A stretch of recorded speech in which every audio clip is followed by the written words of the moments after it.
Hello बच्चों, let us read this question. This question says number of p orbitals left unused in sp hybridised carbon atom. So इस question को solve करने के लिए हमें जो की कंसेप्ट रिक्वायर्ड है वो है कॉन्सेप्ट ऑफ sp हाइब्रिडाइजेशन. सो अगर हम देखें तो हमारे पास जो कार्बन एटम है उसका एटॉमिक नंबर होता है 6, यानी कि उसका कन्फिग्रेशन हो जाएगा 1s2 2s2 2p2. अब अगर हम इस कन्फिग्रेशन को ड्रॉ करें जब कार्बन ग्राउंड स्टेट में है तो वो कुछ इस तरीके से हो जाएगा. 2s वाले रीजन में 2 इलेक्ट्रॉन प्रेजेंट हैं और 2p वाले सबशेल में भी 2 इलेक्ट्रॉन प्रेजेंट हैं. अब हमने यहाँ पे 1s को इसलिए अकाउंट में नहीं लिया क्योंकि जब भी हाइब्रिडाइजेशन होता है वो सिमिलर एनर्जी वाले सबशेल्स में जो इलेक्ट्रॉन प्रेजेंट होते हैं उनके लिए ही होता है और 1s की एनर्जी कम है as compare to 2s and 2p. So क्योंकि इन दोनों की सिमिलर एनर्जी है सो ये दोनों हाइब्रिडाइजेशन में पार्ट लेंगे. अब अगर हम देखें excited state, so excited state में क्या होगा कि यहां से जो एक इलेक्ट्रॉन है वो यहां चला जाएगा.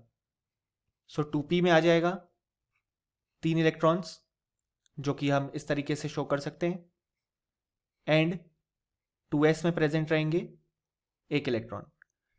अब इसके बाद हमें हाइब्रिडाइजेशन करना है. सो sp हाइब्रिडाइजेशन वाले केस में क्या होता है कि एक इलेक्ट्रॉन ये s वाला जाता है और एक p वाला जाता है. तो यहां पे हमें मिल जाता है सबसे पहले यहां पे sp हाइब्रिडाइज्ड ऑर्बिटल और जो बचे दो यहां पे p वाले हैं वो दोनों अनयूज्ड हो जाते हैं और वैसे ही रह जाते हैं. सो हम इसे लिखेंगे 2 अनहाइब्रिडाइज्ड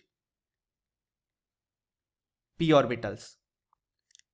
यानी कि हम देख सकते हैं कि हमसे जो क्वेश्चन पूछा गया है वो इसी बारे में पूछा गया कि नंबर ऑफ p ऑर्बिटल्स जो कि अनयूज्ड रह जाते हैं sp हाइब्रिडाइज्ड कार्बन एटम में, तो वो रहते हैं 2 अनहाइब्रिडाइज्ड p ऑर्बिटल्स.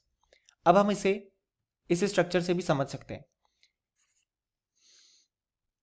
सो हम देख सकते हैं हमारे पास होंगे यहां पे 2 कार्बन एटम्स और बॉन्ड फॉर्मेशन के लिए जो इंटर न्यूक्लियर एक्सिस हम अज्यूम करेंगे इस केस में वो हो जाएगी एक्स एक्सिस. सो यहां पे जो बॉन्ड फॉर्मेशन होगा सिग्मा बॉन्ड का वो होगा हाइब्रिड ऑर्बिटल्स के कारण, इस तरफ हाइड्रोजन के साथ और एक कार्बन के बीच में. सो यहां पे जो सिग्मा बॉन्ड फॉर्म हुआ वो हुआ हाइब्रिड ऑर्बिटल्स जो कि थे sp. लेकिन हम जानते हैं ट्रिपल बॉन्ड में 2 डबल बॉन्ड प्रेजेंट होते हैं तो वो फॉर्म होंगे कुछ इस तरीके से कि यहां पे हमने अज्यूम कर लिया कि ये वाला जो ऑर्बिटल है वो है py.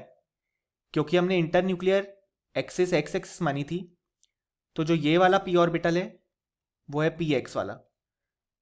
सो ये हो जाएगा py एंड हमारा ये वाला ऑर्बिटल हो जाएगा pz. सो अगर हम उसे यहां पे ड्रॉ करें तो ये कुछ इस तरीके से हो जाएगा. सो हमें pz ऑर्बिटल मिल गया. सो अब py और pz डबल बॉन्ड फॉर्म करेंगे कुछ इस तरीके से, ये py एंड ये वाला pz. सो हम जानते हैं जो पाई बॉन्ड फॉर्म होता है वो होता है अनहाइब्रिडाइज्ड ऑर्बिटल्स के कारण.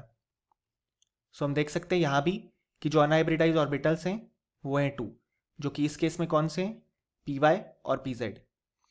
सो हमसे जो क्वेश्चन पूछा गया है कि number of P orbitals left unused in sp hybridised carbon atom. So इस क्वेश्चन का जो करेक्ट आंसर है वो है 2। Hope you understood it well. Best of luck.